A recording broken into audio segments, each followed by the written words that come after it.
Hi, welcome to my channel. If it's your first time here, my name is Jess. In this week's episode, we will be transforming some furniture pieces. I don't know if I ever mentioned this to you before, but I used to own a furniture and home decor boutique where we upcycled things that we found or flipped furniture for sale. It was such a passion of mine and I loved it so much. In 2024, I was diagnosed with neurological Lyme disease, and it has been a journey walking through that. And sometime I'll have to tell you about it and tell you the things that I've learned and how far I've come. But for today, we're going to stick with what we love, flipping furniture, transforming things. So we'll be working on a dresser for my son's room, a side table for their living room, and I kept eyeing this Hutch at Mission Thrift, and I finally caught it on a sale day. So we'll flip that for our dining room. Let's go get painting. This first piece we found at the Goodwill bins in the furniture section. We paid $15 for it. It was missing some hardware, and as we were wheeling it out with help from the associates at the Goodwill bins, the leg broke off. But it was all the way out in the parking lot to the car, so we decided we can fix the leg. So we took it for $15. The first thing I did was give it a good cleaning with Cred Cutter. Here we are removing that bottom piece that kind of looks like a flower or a seashell. This dresser is going in my son's room, and I wanted it to look as masculine as possible. And those curvy details with a little bit of floral just wasn't cutting it for him. So here my husband is using the Dremel or the all-purpose tool to cut that piece off the bottom. After it was removed, I used the orbital sander to give the whole entire piece a good scuff sanding to get it ready for paint. After it was all sanded down, I gave it another cleaning with Cred Cutter. And you might be wondering why I clean it before I sand it, because I have to clean it again. Well, that first cleaning is when I check the whole entire piece out for imperfections. I also want to get anything off that might be adhesive or sticky so that when I run the sander over it, I'm not pushing it deeper into the wood or smearing it across the top. Here I'm using a product called Shellac. Shellac is a great primer and sealer. This piece was in good, solid condition after we fixed the leg, but it did have a little bit of that old smell. I'm not sure how else to describe it, but if you know, you know. So shellac will seal that smell in so that we can't smell it. Next, I'm going to use a country chic chalk paint in the color licorice. After 2 coats of paint, I took the drawers back outside and gave them another quick wipe down. I wanted to seal this piece of furniture with the shellac. I've always had trouble sealing my black furniture. The end result always looks very streaky no matter what product I put on it. So I thought maybe if I just sprayed the shellac on it, that would work.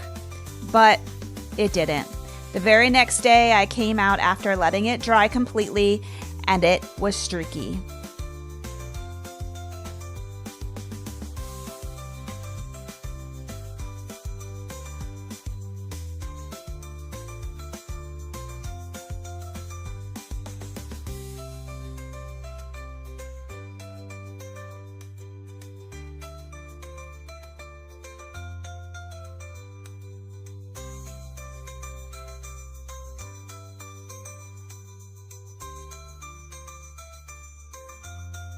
So I had to get out some sandpaper and the orbital sander again and sand down the piece completely. It was just a low grit sandpaper, so it did not sand the paint off. It just sanded some of the shellac off so that I could pick a new way to seal this furniture. I went to Home Depot and I got some Valspar polyacrylic in a clear matte finish. I also had some sponges around, so I dipped the sponge into the polyacrylic and I just slowly in long drags put the polyacrylic onto the furniture, and the end result was great. I did not have any streaking. I gave this piece 2 coats of the sealer. I'm telling you, flipping furniture is not for the faint of heart. It takes a lot of work, a lot of patience, a lot of time, and a lot of strength. But it is so satisfying when you have a piece that you got for $15. You totally can transform it and use it in your space, or you could resell it for a profit.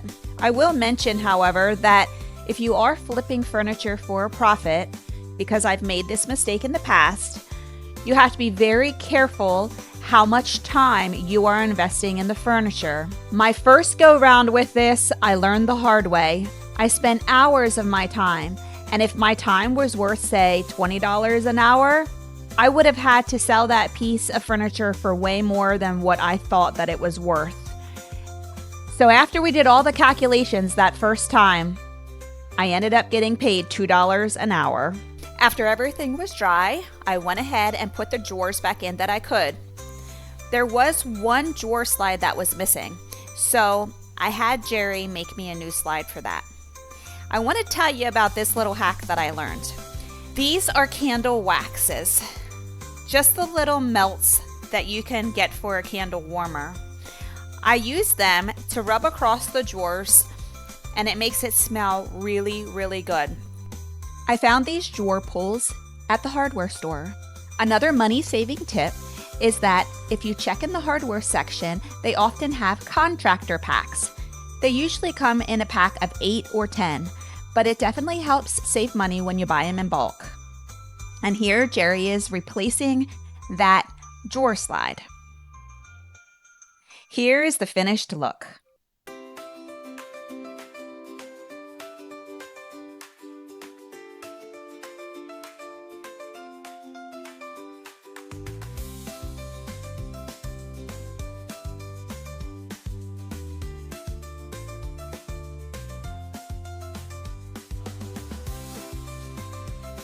This is the hutch that I found at the thrift shop. I was watching it for a while. It was $150 and I didn't quite want to spend that much. The price dropped to $115 and then I caught it on a 50% off day. So I got it for around $57. First I went ahead and removed that top piece. It was broken anyway and I wanted to give it a more modern look. Here I am removing the glass and the grid from the doors. For the look I'm going for, I'm going to leave the grid out, but I'm going to save it in case there's another project that pops up that I think I can use it for. I went ahead and removed the hardware.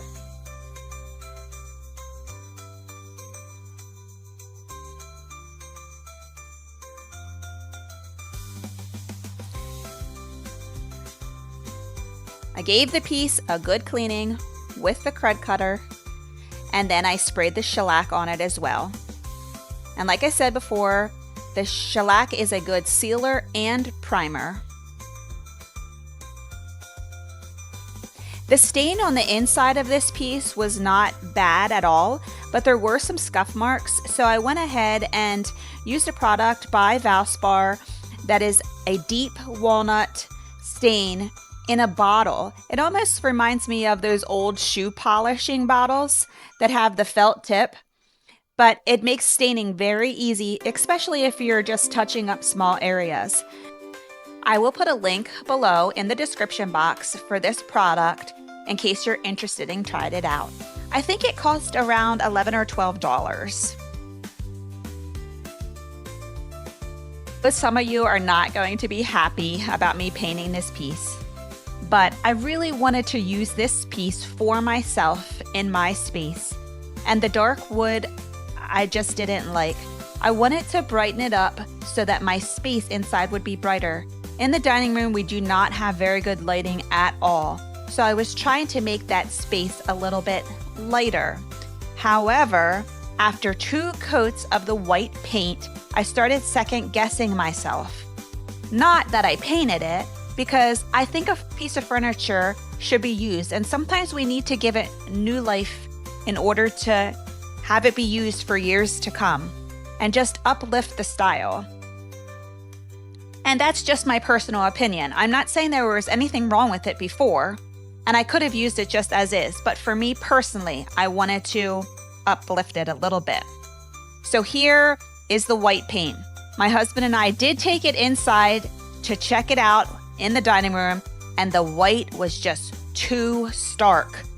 Everything in my house is kind of more muted and warm tones, and this was just not going to work. So I went to Home Depot and I got, or maybe it was Lowe's actually, and I got some paint to put in the sprayer. It's called Jasper. And my husband went ahead and tested it on the back to make sure that I was going to like that color, and he gave it a good spray.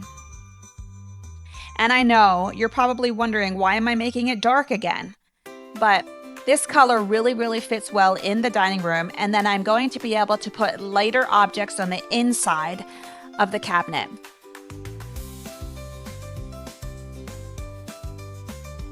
I really, really love this dark green color.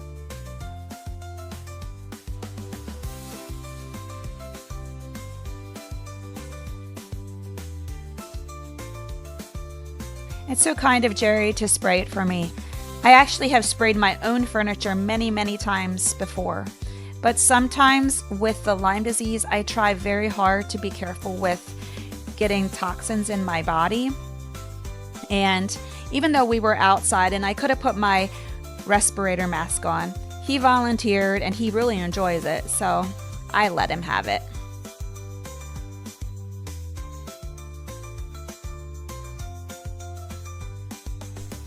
While Jerry finished up outside, I came inside to work on the hardware. These knobs came on the Hutch when I bought it. I gave them a quick coat of Rub and Buff. If you're not familiar with Rub and Buff, it's a very, very cool product. It's actually kind of a cream, and you just brush it on either with a Q-tip, sometimes I even use my finger, or a paintbrush. And these knobs I had in my stash. I actually got them at the hardware store for a previous project, and we never did use them. They're black, but the Rub and Buff goes on very smoothly. I ended up giving them 2 coats, and then it made all the hardware match, and it's going to look perfect on that dark green color with this gold. After I took the trim pieces off, we left them out because some of them broke. So Jerry inserted 2 little pieces of wood at the bottom there so that the glass would fit securely into the frame. Then he used some clear silicone to hold the glass in place. We let that dry overnight before I attempted cleaning the glass again and staging the hutch.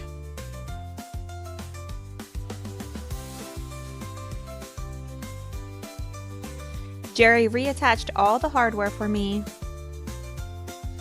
Some of those parts there were more like keyholes, and so he had to take the keyhole piece of hardware out to put the new door pull in.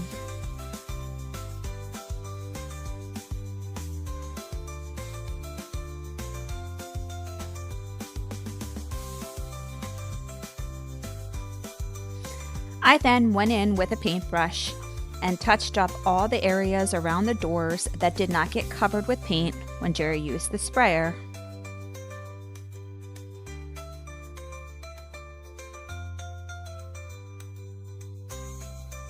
I let that dry overnight, and then the following day I wiped everything down again to give it a good cleaning. I had to scrape some of that paint off the door on the inside. I was very careful to clean the windows with the Windex. These old cabinets have very thin glass in them.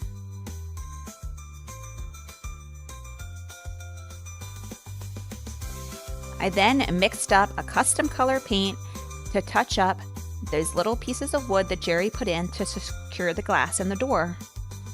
Then it was time to stage.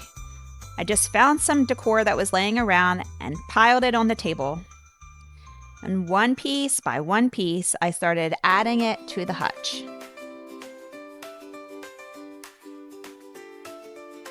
Eventually, I'd like to fill this hutch with more white dishware. But for now, I just wanted to use what I have and kind of decorate it for fall.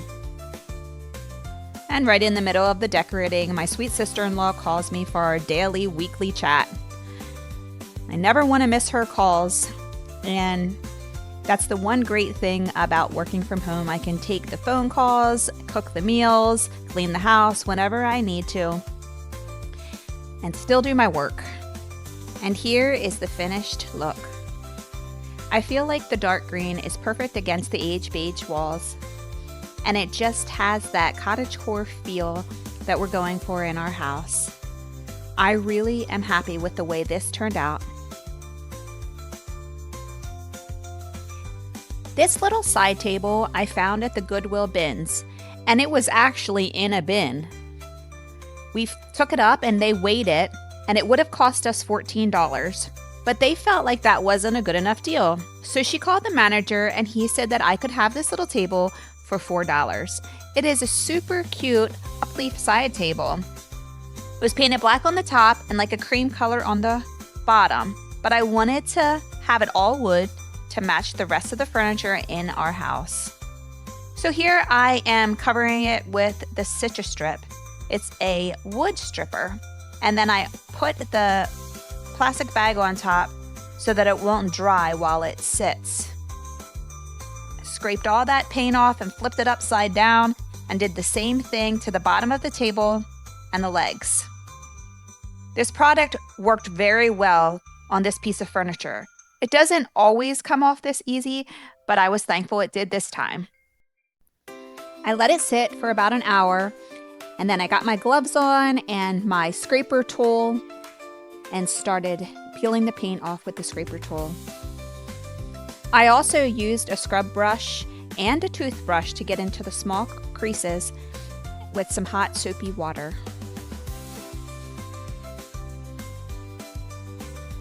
After I had it all scrubbed, I took it out in the yard and sprayed it down with the hose.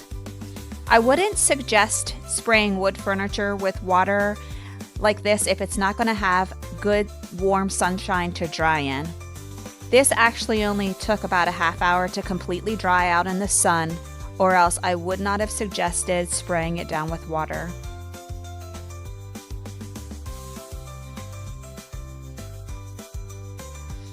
After everything was completely dry, I took the Orbital sander and sanded the whole entire piece down. My goal wasn't to get the finish off completely.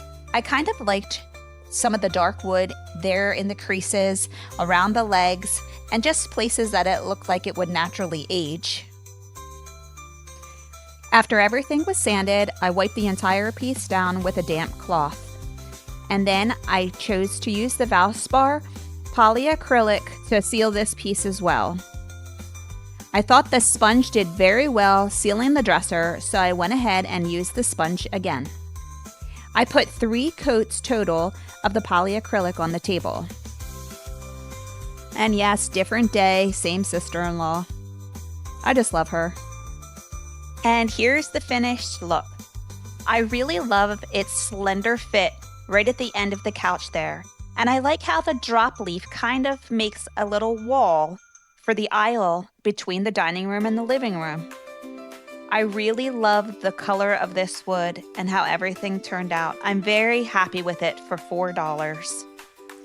And that wraps up this week's episode.